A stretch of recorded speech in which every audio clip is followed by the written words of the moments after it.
All right, all right. So happy Thursday, Matt. We are kicking it off today without Chris. So it's freedom from Yes. alcohol. It's like the kids play when the parents are away, right? We get to Boss is away. Yeah. the boss is away in this case. Yeah.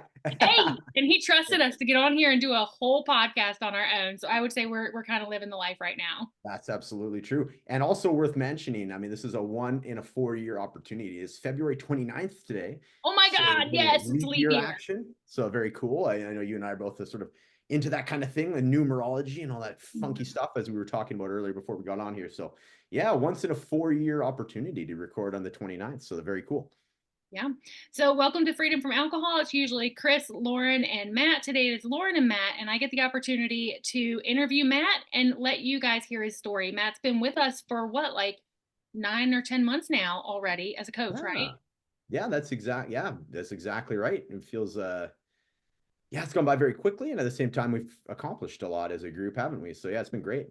Absolutely. And you have a really cool story. So I just want to start off by tell us your story. Where did the drinking start, and how did you end up to where we are today on February 29th, leap year, doing a podcast? Yeah, for sure. Well, thanks for the opportunity. Yeah, so I guess my first drinking experience, I say it, and it's one of those, I guess, sort of unfortunate, sort of dark comedy moments. Like, so my dad is a big drinker. My uncle Paul, who is my mom's brother, so sort of both sides, right? There's definitely some alcoholism on both sides of the family. So they get together, and and it didn't matter what time of day. In fact, my memory is very much of like morning. You know what I mean? Like Yeah. getting started early, right? And I remember Okay. in Hmm. the other room, and I'm maybe 5, 6, somewhere in that age range. That other room, all of a sudden, it got started getting louder. They started like yelling at each other, but they were also laughing. So I knew it wasn't angry. I'm like, okay, what's going on? And I'm a Yeah. curious individual. I was a very curious kid. And so I went into that room, and, they got the beers all over the place, and they're, oh, Matt, come here for a second. And hands me, does the whole, it's, I mean, it's the 80s, right? Not to justify this, but just to put the time frame where it was. And, I had a sip and did the, ew, like bitter beer face. How can you drink that sort of thing? And I'm sure there was a one like, oh, you'll learn to like it one day. Oh, Right. you So, sure right. did. Yeah, exactly. I sure did. So that was like my first sort of I guess episode with that. And what it was like, I'm like, okay, there's something about this, right? This, I guess, magical drink, or, there's something to that. There's like the music's getting turned up. So very early on had this association that it was fun, right?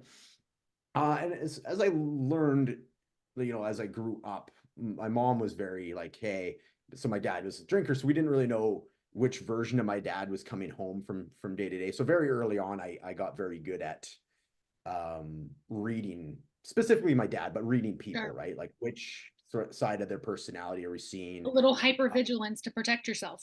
Hypervigilance, right? And seeing how my mom and my dad would interact depending on what his moods were, and then of course her moods were kind of going up and down as well. And very, that's sort of, I believe I learned sort of some of the people pleasing too, right? Hmm. It was definitely something that is, I'm still working through to a degree, but just kind of reading people, right, which has helped me in a lot of ways with coaching and Sure. the career choices that I've had. But at the same token, it's made me feel very top heavy at times as well, right? Like I'm not very grounded if I'm like, worried about what other people, the external too much, right? I'm getting ahead of myself. So That's basically, okay. my Stories are always a little circular, right? They don't go right. chronologically unless we really write it down and say, hey, at 9:14, this happened. And then, 9/14 on the 23rd of 1987. Yeah, exactly. Which would be a much drier podcast. I'm right. I'm much more like a, Quentin Tarantino movie where I'll jump around and you'll kind of, Yeah. might have to reel me in. But At the end, maybe we'll say, I get it. yeah, exactly, right? Yeah, the twist at the end. Yes. So my mom was, I guess, warning me, right? She was just like, this is what alcohol does. Like your dad's done X, like falling down the stairs he did one night, and it was a joke, but it wasn't, because he had some stitches, and it was like, okay. So I'm kind of seeing in real time what alcoholism is doing. So I shied away from it till I was about 16. I There was part of me that knew that I would like it. So I was putting it off as long as I could. I was a very shy kid.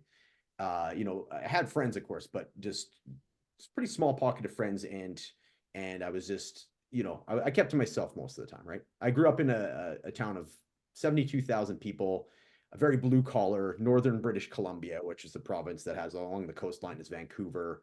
So we're about 8 hours north of Vancouver, northeast.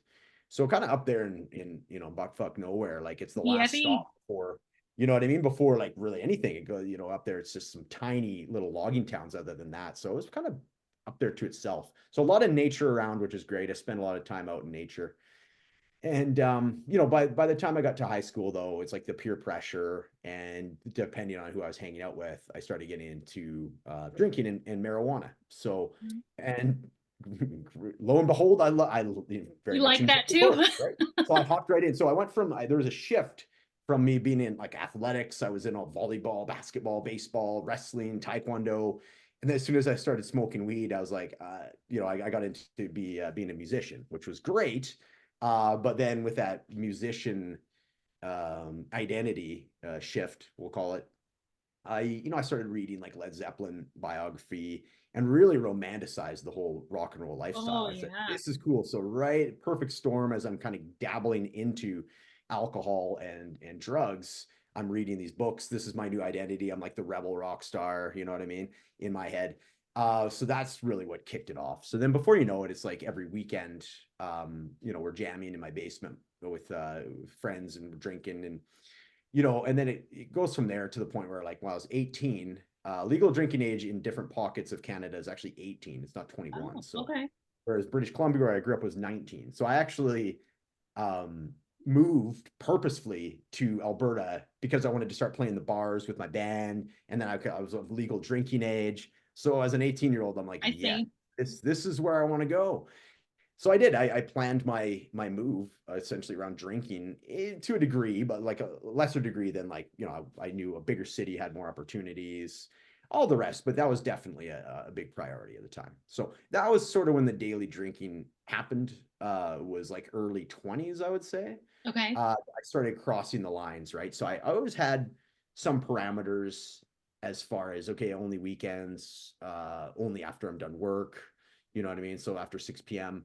And I've pretty much started crossing lines early 20s where I just, you know, morning drinking, and there was a couple people, family members that had that. And I was kind of like, well, you know, they're kind of cool. Like they're the cool uncle. Like Uncle Paul was always a morning Mm-hmm. drinker. I heard that he'd wake up and crack a beer. And so I did that. I'm like, oh, okay. The inner rebellious side of me thought that was cool.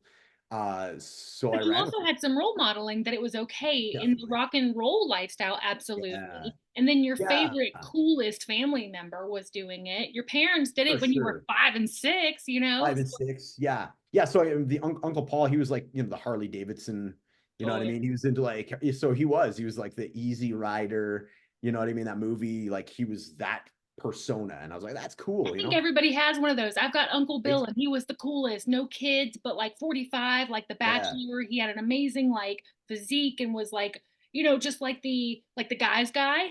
Yes. Yeah. It sounds very similar to my Uncle Paul. Yeah. Worked on bikes and yeah, very exactly. Like the big beard and like the Yeah. long hair, like the rocker guy, right? I'm like, yeah, this guy's cool. And then so fast forward into like mid 20s is when it started to shift, right? So I put myself in the hospital for acute pancreatitis for 3 days.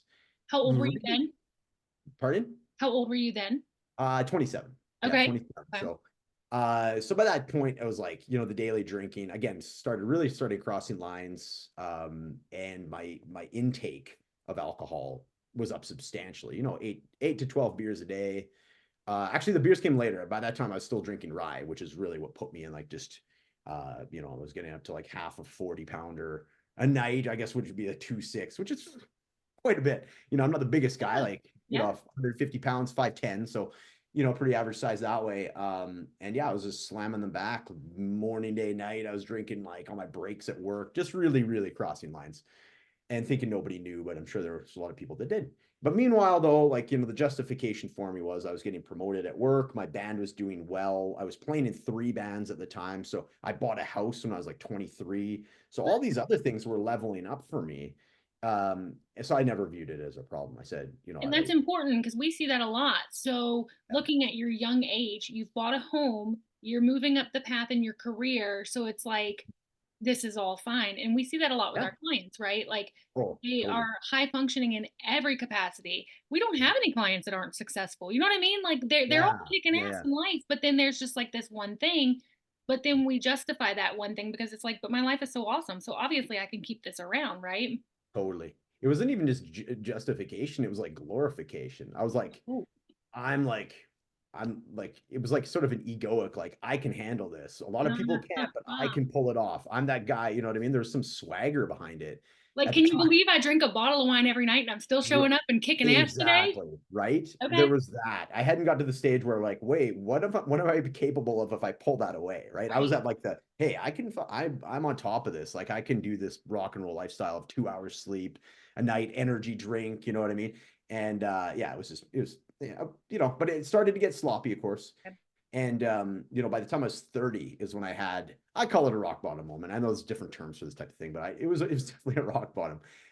So obviously my current wife, Darcy, we've had quite a history. So we were definitely the party couple. And yeah, there was a few issues that we ran into, and we actually were apart for a couple of years. And this was what led into that. It was very unfortunate set of circumstances that pulled us apart. And yeah, it really killed me. Like I was incredibly upset. I'm not very prone to depression, but I got depressed afterwards Okay. after that happened. And my drinking was at an all-time high. I'd actually had a couple of concussions.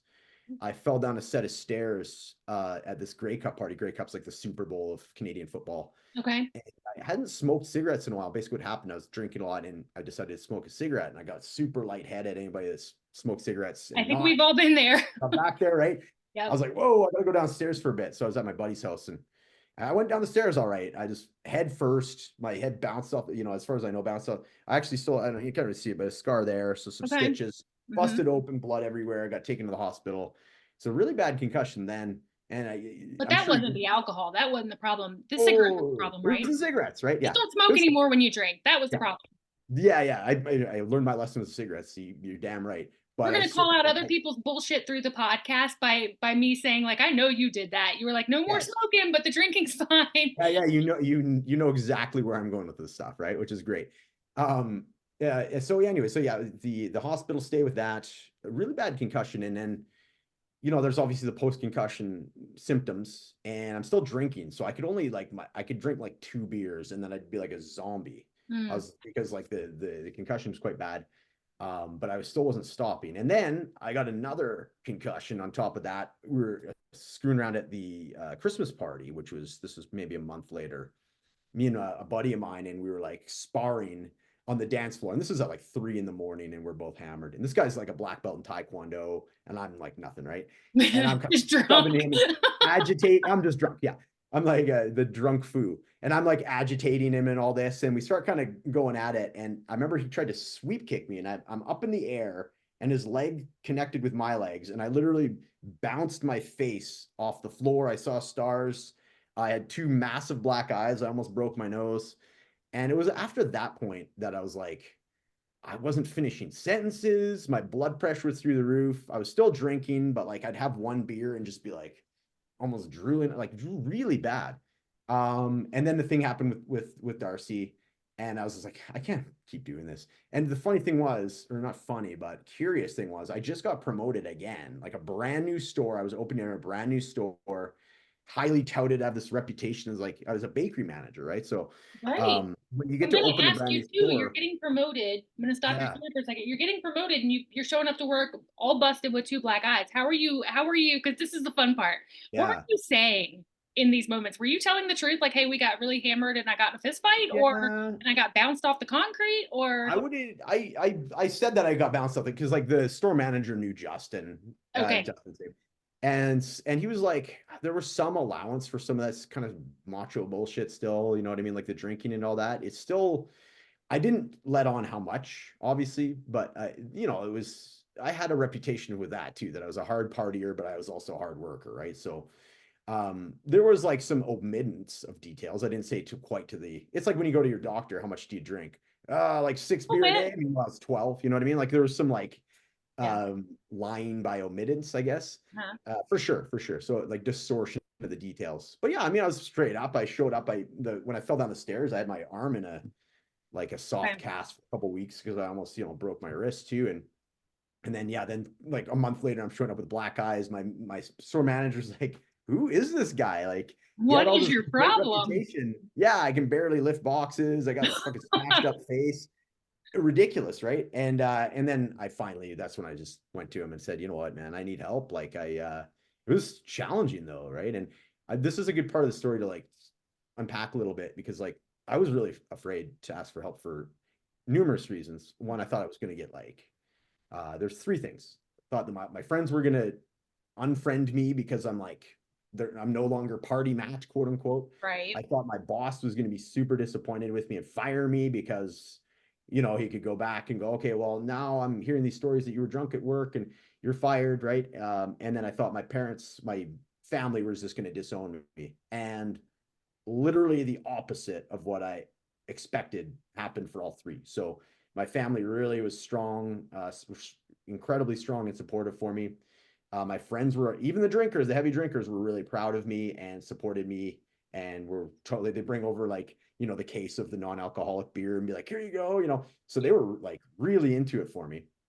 And then my boss was incredibly discretionary about it, supportive, gave me 5 weeks off, with 70% of my pay to just go and dry out. Wow. Go So I Canada. was just like, holy shit, very humbling, right? And I go, okay, Huh. well, I say that to say, like, if people are like worried about what's going to happen with when you ask for help, oftentimes, and I could say it for like the three pronged of what I had as expectations, all three were greeted at the exact opposite, very warmly, very supportively. So I want to say that to anybody Same. Yeah. listening to this that is afraid to ask for help because of some kind of illusionary, Repercussions. or worry that they have. I challenge you. I think that it'll be the opposite of what you think, or at least further on that spectrum of support than what you would expect. So Yeah, and wanted not to only your story, but I would also say in our clients, I see that 99% of the time. Like that's how it does turn out. totally, So right? worried about asking and thinking people are going to think less of us, and actually they're really proud and supportive and like want to get behind you. Totally, Because if absolutely. you Yeah. think they haven't seen or don't understand what you're going through, they've been watching you do it for years. Yeah, yeah, yeah, exactly. And so Which you're thinking they're going to be let down, and they're like, "Yeah, buddy, good idea. yeah, Glad you thought of exactly. that." Yeah, Yeah. and super supportive, right? So it was really nice. It was a great humbling experience and it helped me spiritually feel better about what I was doing. So and then I'd like to say that was like the turning point. It was, but it wasn't right away. So I went on this like 2 week bender. I had 5 weeks. So I'm like, okay, I'll get it out of my system. And then, one night turns to 2 weeks. And I'm finally like, man, I gotta go one way or the other here. So it was like, not cutting time. It's like, okay, am I going to just go on the bender of all benders? I'd saved a bunch of money. I could just, do the Nick Cage leaving in Las Vegas thing and just Mhm. go in a place of glory, which honestly was tempting at the time because I was still pretty fucked up and depressed and all that. Or I can at least try and do this. And so obviously I tried, being that we're talking today. So, and what happened is actually my buddy Brent, who's no longer with us, he passed away from diabetic complications at 33. Awesome guy. A lot of very much my like a guardian angel, I guess, in my sense. He was going to NA and AA at the time. I said, man, can you take me to one of these things? Like, I don't even know what to do anymore. I'm at a loss. Something's got to give, or otherwise I'm done with this, right? And yeah, so he took me to an AA meeting, and I got to the parking lot, and I was like, man, I think I'm cured. I'm cured. I Yeah, don't even need to good. go in there. I'll never drink again. And Brent put whew, um,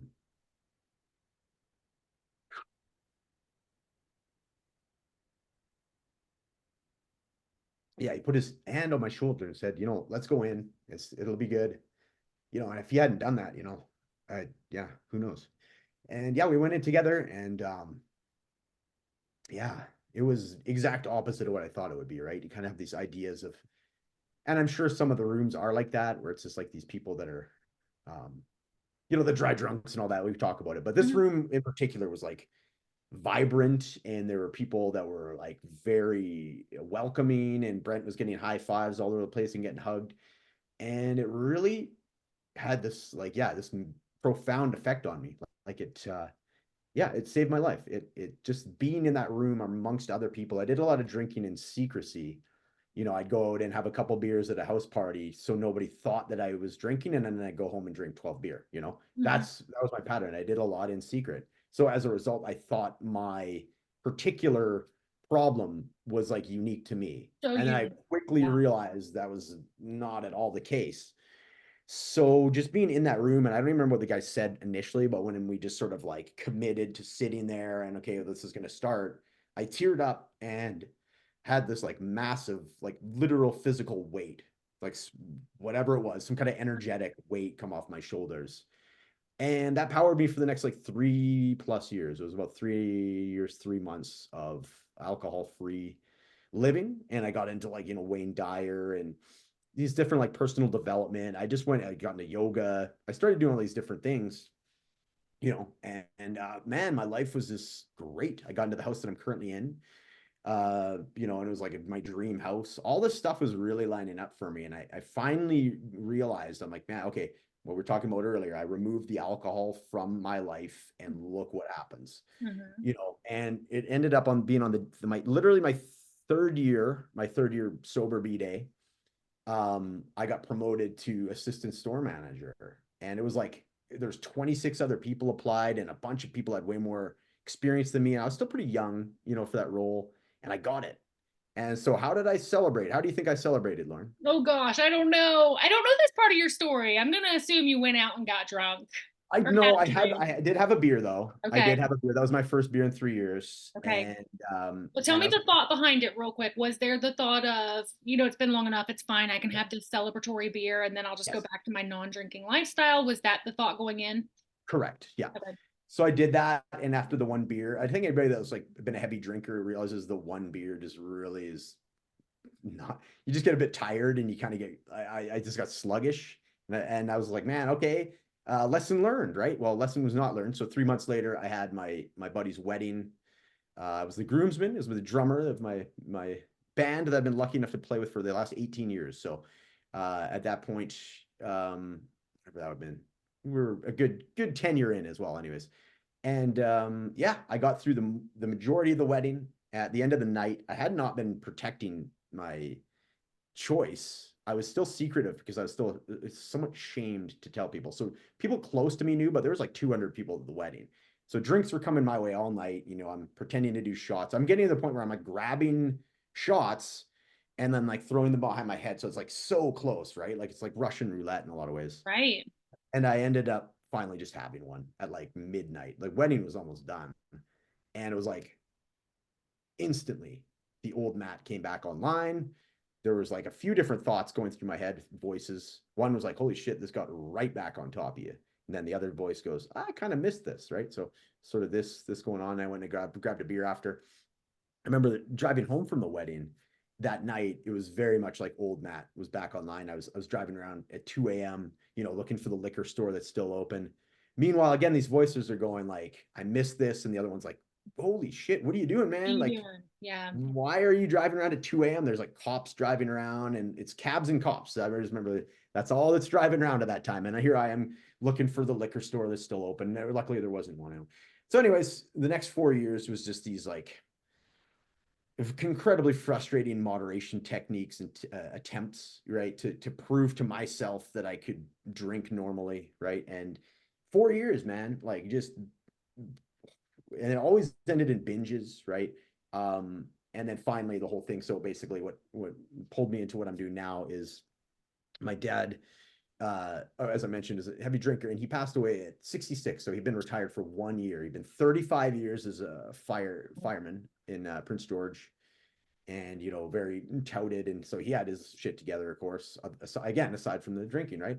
And as soon as he retired, and this is my impression of it, I mean, I wasn't there with him obviously, but he started taking up smoking cigarettes again and these types of things. And when he was golfing, he was an avid golfer, but he because of this idea of retirement, he started, he's like, I'm going to treat myself to a golf cart. So he stopped walking. So this is health deteriorated, and he passed away basically a year into his retirement, a few days before Christmas 2018. And I was like, okay. And by that point, I was like, I was pretty much over it anyways. And I'm like looking at, I'm like, 66 is so young, especially by Really? nowadays standards. I'm like, what? You know what I mean? You know, by that time I was like, I think 37 or so. And it didn't affect me right away to the point that I stopped, but I was like, okay, like the gig is up, like the party's over here, right? And so April, that following year, April 2019, was his celebration of life. Now, he still lived in Prince George. I'm in Edmonton currently. It's about 8 hours straight shot west. So I'm driving back home, and right in between, literally to the kilometer to the minute, is the Canadian Rocky Mountains, a Rocky Mountain town called Jasper, which is one of my favorite places on earth. And I'm driving there, and I'm coming out of this like weekend where I was up all night doing cocaine and drinking like massively, and smoking weed, smoking cigarettes again. Luckily, there was no stairs involved, Lauren. Yes. Uh, yeah, I was in the basement at the time, so Good. we were Single like, level, single yeah, life. we were level there. So and then anyway, so by the time I got to Jasper, I was like super hungover and strung out and all the rest. It's this beautiful sunny day, and I felt void of emotion, like to the point I'm like, what am I doing with my life? I'm supposed to go be, paying my respects to my dad here. He passed away because of his unhealthy habits. I'm doing the same shit, right? What am I doing? And I just pulled up my cell phone. I needed to get some of that. I felt just empty and dark. I figured getting out into that area would that perk me up, and it was like I felt nothing. So I'm like, I start reciting some really dark stuff, but at least it was getting up and out, right? And I just was like, I was asking for help, and I was doing all this different stuff, and it was one of those moments. Again, the same thing as like when I went to that meeting, I felt this like spiritual 180 happen, and then whether that was my dad or just there's that lineage of alcoholism on my dad's side. My dad's dad, he's like Irish, very stoic, have Mm. your drink after work kind of lifestyle, right? And it's just been rampant. And I was like, you know what? I'm going to decide today that this trail of alcoholism can and will stop with me, and I'll do it as a like a tribute to my dad, essentially, right? Mhm. So the rest of the drive, so that was at the halfway point. At the rest of the drive, I just, like I say, I had this like something happened to me, and I believe that there was some help with that because I asked for help and I immediately got it. So for the rest of the drive, I was like solution focused. I'm like, okay, I've Okay. done this before. I can do this Mhm. again. And honestly, I felt like a completely different person, regardless of the fact I was still hungover and everything. And I ended up, grabbed my brother from the airport. He flew in from Vancouver, and it was sort of like this Wes Anderson movie of us like going around to our old hometown. We hadn't been there together in about 20 years, so it'd been a long Mhm. time since my brother and I had been home together. And so we went, to our old neighborhood and did all this thing. And it's just, one of these like perfect storms of like, had any of those elements not been there, I wouldn't have had that just like, okay, boom, this is the time, and then get some momentum. You know what I mean? Had I stayed home or sat that one out, I really don't think that we'd be having this conversation right now. But it was just all those elements coming together, and then me feeling it and experiencing that, and then having all of that. Like, I felt like I really showed up for my dad for that, his celebration of life. And I got to speak to a lot of different people that were at that event, and then the reconciliation. My brother and my dad didn't speak for years, and they never got to reconcile. But I believe that was, in a sense, his way of being able to reconcile. You know what I mean? In some kind of spiritual sense. So Yeah. big, big, big reasons and a big momentum built up from that. And that was, coming up on 5 years ago, right? So I'm coming up Right. in a couple of months. It'll be 5 years alcohol free, and then as you guys know, obviously I'm working as the alcohol-free coach with you guys, which I've been doing for 2 years. So the final element that came out of my story here was the removing alcohol from my system really changed my mindset as far as what I want to do with my life. I've been Yeah. doing the same job since I was 16 years old, working at a grocery store as a part-time, kid with the long hair, rocker guy, part-time closer in the bakery deli, all the way up to assistant store manager, right? And every job in between, 22 years working at this for this company, Western Canadian grocery chain. And there I was getting to the point where I think the alcohol was like silencing my intuition, right? And Mm. I Oh would always just yeah. say to myself, I was like, all I got is another 15 years and then I can retire. And every time I said that to myself, I felt just this contraction and this feeling of dread. And I'm like, what is that? What is that? And between shifts, if I wasn't like I had my work, I was bringing work home on my phone. I was checking work emails. If I wasn't obsessed with work, if I gave myself pockets of my own time, I felt this dread. And I was like, what is this? This is And after so you that's what got sober, right? This is this after is the after I got sober, entrepreneurial, correct? all of that. Yeah. Okay. Good thing to Okay. good to yeah. So removing the alcohol, all of a sudden there's this feeling that had been numbing for God knows how long. And something's trying to tell me like this isn't what you're supposed to be doing with your life, Mm-hmm. and so I listened to it. So I initially I did like the installment plan. I just took like 6 months off work because I'd never done anything like that. So I took a sabbatical. And as I was telling you before we started today, I had this voice. The morning one, I'm like, all right, cracking my knuckles. I'm like, here we go. 6 months. What am I going to do? And I had this voice come in my head that wasn't me. It was like some kind of voice that came to me and said, "You're not going back." I'm like, interesting. First of all, who said that? Who are And, you? right? Who are you? And why? I never even considered not going back. I was like, I'm just going to unwind and then I'm going to recharge. I'm going to go do my next 15 years, right? Right. And then so I was like, okay, well, what's this? Something's going on here. So let's explore that. So the next 6 months, I really explored what I like to do, what I'm good at, did that whole thing, right? And it was very apparent, I'd say within the first month, that I'm like, okay, I understand what that voice is telling me, and I'm following, my intuition at that point. So, realizing that just naturally I've been doing coaching and mentoring for the past probably 12 years by that point, 6 years as bakery manager, leading teams, 6 years as assistant store manager, which is, very Leading much teams. the Yeah. point person for the store. The store Mhm. manager is the mayor, but I'm like the person that does, the everything else, right? All Right. the admin, all the hiring, everything else. So I've been doing that and I enjoyed. I had 22 plus years experience. That's the one thing you can't teach is experience, right? So people are getting fast tracked into these positions as the company's growing.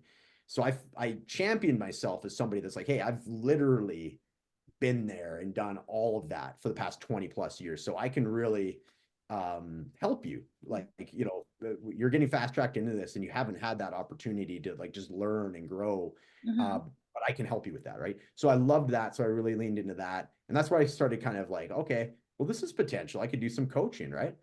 And that's, yeah. And, basically fast forward to, the work I'm doing here. So it was a bit of a challenge, of course, there, as anybody that has done self-employment or entrepreneur, it's the romantic and it is, and there's something about it that's just fucking sexy and feels Yes. great, Yes. right? To listen to your intuition and bet on yourself. There's something super fucking rad about that. Yes, And absolutely. Well, it's right, interesting because, gosh, I don't want to live a life where I'm like 15 more years and then I can right, do my own thing totally, for dude. what, 2 years, 5 years? When am I going to die? Right. Right, right. But the drinking made that okay for you, I think.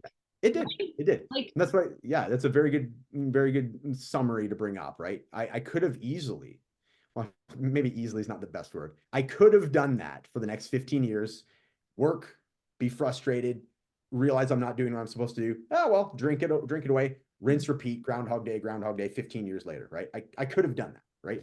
And that I'm sure in some alternate reality, there is a Matt that's doing that, right? But this is possibly, yes. right there. There's infinite possibilities, right? So I'm sure there's one that's doing that, and I wish him the best. But this is the one that I've decided to go with, and I say as spiritually and as energetically aligned as I feel, there is a lot of challenges that come with Oh, yeah. self-employment. They always say, like, one of my friends who's obviously in the same realm, the coaching realm, said, getting into self-employment or entrepreneur is like the ultimate self-development program. Like, yeah, absolutely, because you're faced with self-doubt, imposter syndrome, all Yes. the good stuff, right? All the things. And you're immersed in it and you live in it. And it's like money stories, all that stuff comes up and has come up for me. And I feel like I'm getting out of that, right? I'm getting on the other side of that. And it feels pretty damn good, I'll tell you. And what it really comes down to is the work that we do. And honestly, dude, I'm sure you can say the same thing. It doesn't feel like work when you're seeing the transformation that of the people that we're working with. That I could do that until I die. Like, there is no retirement now. I don't Right. view it as Right. retirement. I might work less or whatever, right? But to me, And there there's can be no the better day where feeling. you're like not feeling anything and you're like, I don't want to do anything. I just want to sit on the couch and like veg. And you're like, you look at your calendar and you're like, I got this. I can do Yeah, 2 calls. And I want totally, to do these 2 calls. I'm excited to hear what Matt has to say. I'm excited to see what my client is up to and where totally. she is or he is. Yeah. But that's a whole different story than only 15 years left to go. Even on a bad Oh, day when I'm like just yeah. wanting to lay in bed, I can look at my calendar and be like, all right, cool. Yeah. Yeah, it's Totally, a lot dude. different. Yeah, absolutely. And you know what? And like it's, and you had both talk about it. It'd be like you and I are both kind of that same style, come as you are. Like, I'll wear the athletic apparel most of the day, right? And that's kind of my uniform, Yep. I love that. And that's not lost on me. That novelty has not left me. The fact that I get to be like with my dogs all day, Right. Yes. you know what I mean? All that kind of stuff is just fantastic. So the last thing that I would say about just the self-employment journey, and the one thing that I noticed that I is worthwhile to say to the people listening, is I replaced the habit of drinking and what it did for me with achievement. I always had an achievement pattern. Like there was this like, I had this like collapsed distinction of like self-worth with what I was Hmm. achieving. And goddamn, I'm prying those apart, but it's Right. been very challenging because that was something from a very young age that Mhm. I felt the need to like be able to say to both my parents or whoever, hey, look at me, I've done this, right? Even say it to myself, right? So there's still Mhm. part of me that like feels the need to achieve to make myself feel better about myself. So that got turned way up. Without alcohol, my numbing or escape became work. I would Right. bulldog on work. If I had something to do, I would can do it. That would be, and whether at the expense of my own well-being. So very Right. similar in a lot of ways to drinking, right? I would do it Yes. regardless because I'm a drinker, right? So now I've realized over these last couple of years, I took the same work ethic that I had, and then some of the bosses that I sort of resented, I took that pattern on myself. So I'm saying this kind of pressure shit to myself because that's what I know. So I'm Hmm. like realizing I'm being that quote unquote, the evil boss or the boss that I resent. I'm doing that stuff to myself, right? I'm using pressure language on myself. I'm beating myself up if I don't get enough done, whatever that means in the course of the day. Right. And that took a while to, again, to pull apart and realize, hey, um, I can go about this a completely different way. But that was like unlearning and then like relearning and A rediscovering. deprogramming and then a Yeah, reprogramming. yeah.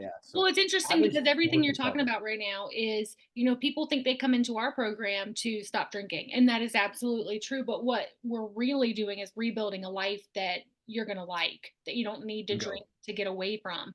So, That's right. what changed for you as you moved into this second stage of sobriety, and we're going on 5 years now? What does life look like now? Because, you, me, and Chris are all in completely different occupations than we used to be as drinkers. Yeah. And I think Yeah. that's really common. I even watch it in my clients. A lot of my clients are shifting into other things that are more purpose filled, more going to fill their cup rather than just fill their wallet and that be it, right? 15 more years of filling my wallet. Oh my God. Um, Right.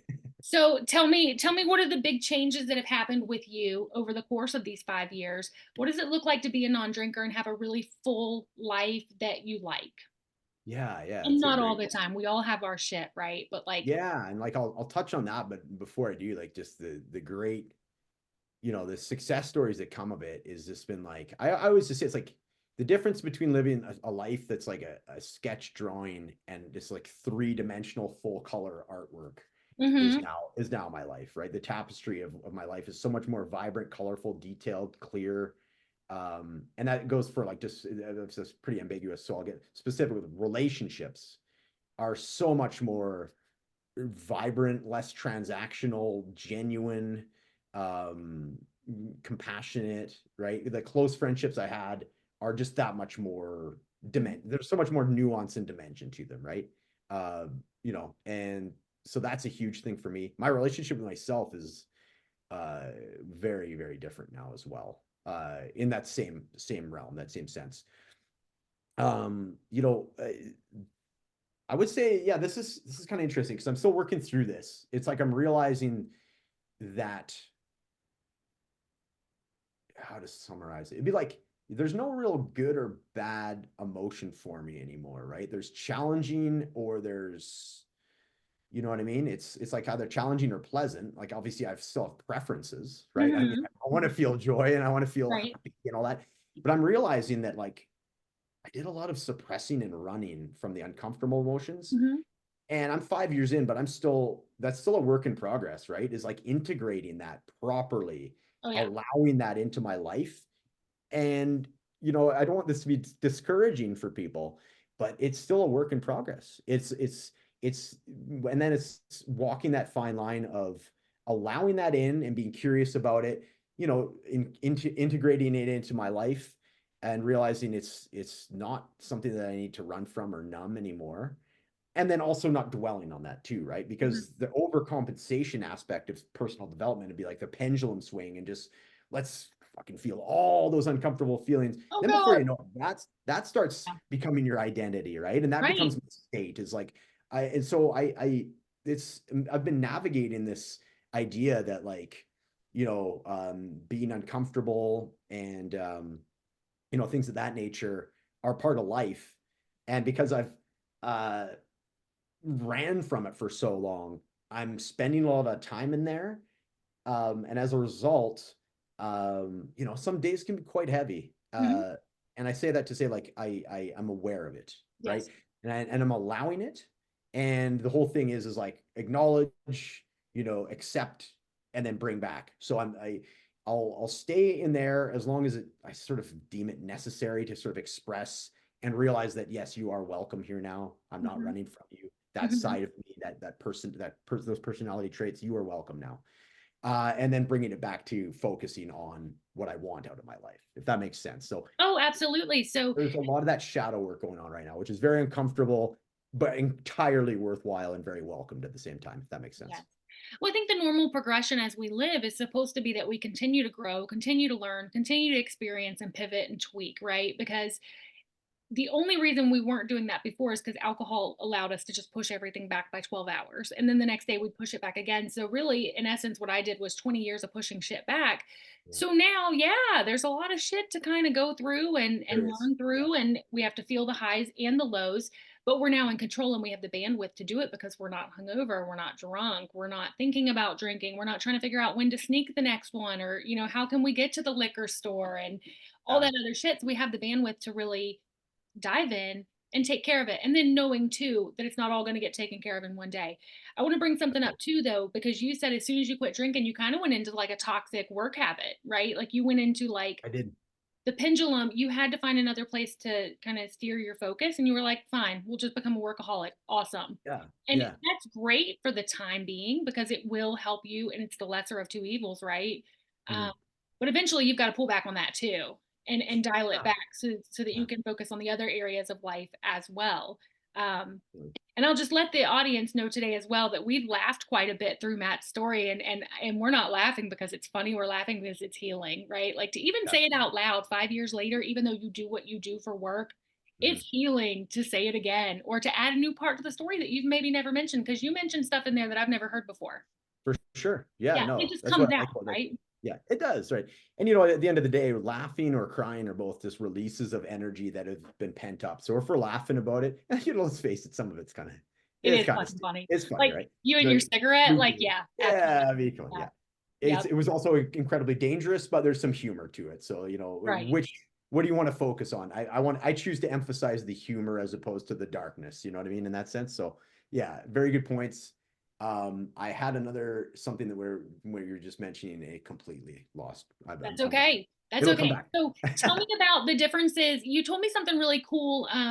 Some of the differences I know about you from when you were a drinker and when you're not. I didn't know you when you were a drinker, but I do Right. know like your music has changed. Your Yeah. tell me about the things that you do that some people think can't be done with alcohol, without Sure. alcohol, I mean, Sure. or Yeah. because I think that's really inspiring as well. Definitely. Actually just remember now too. It's worth mentioning Oh, you because you said figured it out? about the energy of like going into workaholic. I also started doing the gym like on a daily basis. So different things that I'd had on my periphery of like, oh, one day I'll do that, but Hmm. then alcohol kind of getting in the way of that. So I was doing a lot of daily habits because I know that's a big thing that we champion with our program is finding daily habits, just that 1% a day, whether it's 10 minutes of working out or yoga or whatever it may be, and the accumulation effect of that has. And we've seen huge results with our clients with that, the habit trackers and various other things. So I am massive, like 2019, that first year of sobriety, the second time, I committed to 7 different things for 10 minutes a day for that whole year. I missed 2 days. That's it. Wow. So it's 363 days committed to it. And I basically just been running with that, like that habit tracker, and just doing, hey, this is, I like clockwork. I will be doing these 6 things every day, no matter what, and seeing huge gains from it. So I like to throw that in there as well. That's been a huge part of my recovery. Beautiful. As far as what's different, yeah, the music thing, creativity, and just in general, I associated creativity with like I needed to tap into my feelings by smoking a joint or having a couple beers. I did not play a single sober note of music from basically the time I started playing music until I was about 30 years old.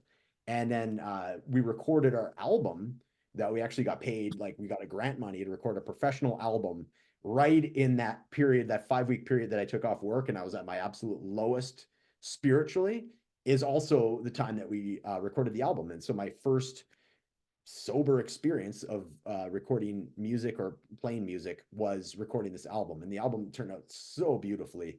And just the fact that it's tied into that time period Mhm. really means a lot to me and the people, the musicians, and everybody else that yeah, it's yeah, it captures that time frame so beautifully, and really shows, to answer your question, um how important it is to try certain things that I thought were not possible. It Mhm. was, not only possible, it was like crystallized forever on this album. So that album means a lot to me on a personal level, as you can imagine. Yeah. So basically, for anybody who's like, I can't do this without alcohol, I can't do that. Like, how can you be a rock and roller without alcohol? Well, because you can. Dude, Because you yeah, just yeah, can. yeah. It's The just you've funny never thing done it is that too, way. funny thing is too, Lauren, I used to resent like my heroes when they would sober up, right? Like Chris Cornell, like all the grunge, like the 90s grunge, because they're Mm-hmm. like 10 years older than me, right? So Right. like, you know what I mean? When they calm down and start having families, and I'm still the angry 20 something year old, I'm like, you've changed, man. Your music sucks. You're sober now. You know Yeah. what I mean? And now I'm like, as soon as I got to that age, I'm like, oh, I get it. Okay. Mm-hmm. Yeah, yeah, you got okay. I understand, right? So, but at the time, I resented them for like sobering up. I thought it was like so wussy and like, you know what I mean? But I then was to your always point, jealous, so a little different. You had resentment, yeah, like you suck, and I was like, how? yeah, How did you do that? That's not fair. yeah. I wasn't there yet. Yeah. Yeah, I definitely wasn't there yet. So yeah, that's definitely it. And to be like a rocker, like yeah, man, I don't know. It's a lot easier, Yeah. honestly. A lot less energy. I was driving home a lot of the times after those shows at 2 a.m. when I really shouldn't have been. And I had all the gear in my truck. I was the one driving for some reason. All that stuff, man. It's a different thing these days too, right?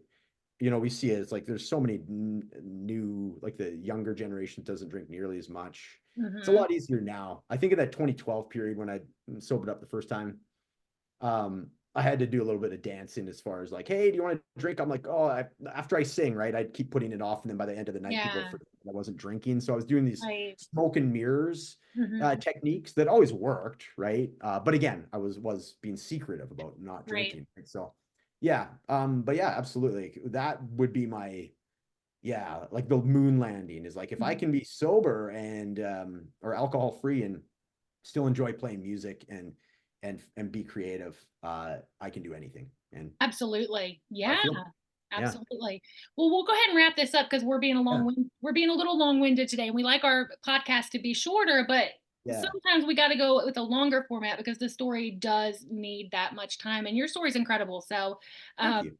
anyone who's out there that resonates with that, the 2012 you, and then that Yeah. 3-4 years in between, and Mhm. then the new 5-year sober you or alcohol free you, I want to make sure everybody out there knows, like, hey, if we slip up, we can still bring it back. You can still move forward. um, Definitely. but tell everybody how they can find us because you're good at that. And even though I was interviewing you today, let everybody know like where they can find our podcast. Totally. What do they want to do if they want to work with you, with us? Where are you going to Yeah, find us? absolutely. Yeah, so the podcast is found on really any streaming site for podcasts. The two heavy hitters are Spotify and Apple Podcast. And if you give us a follow on Spotify, that helps get the word out.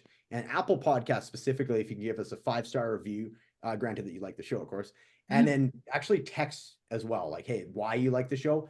is massive. It really helps us get our reach out that way. So those would be the two. They are linked. We have a website on Spreaker. So if you just go to Spreaker.com, and this shows then our Freedom from Alcohol show. And all the links are in there. So how to get a hold of Chris. So it's coached by Chris, and there's the hyperlink in there.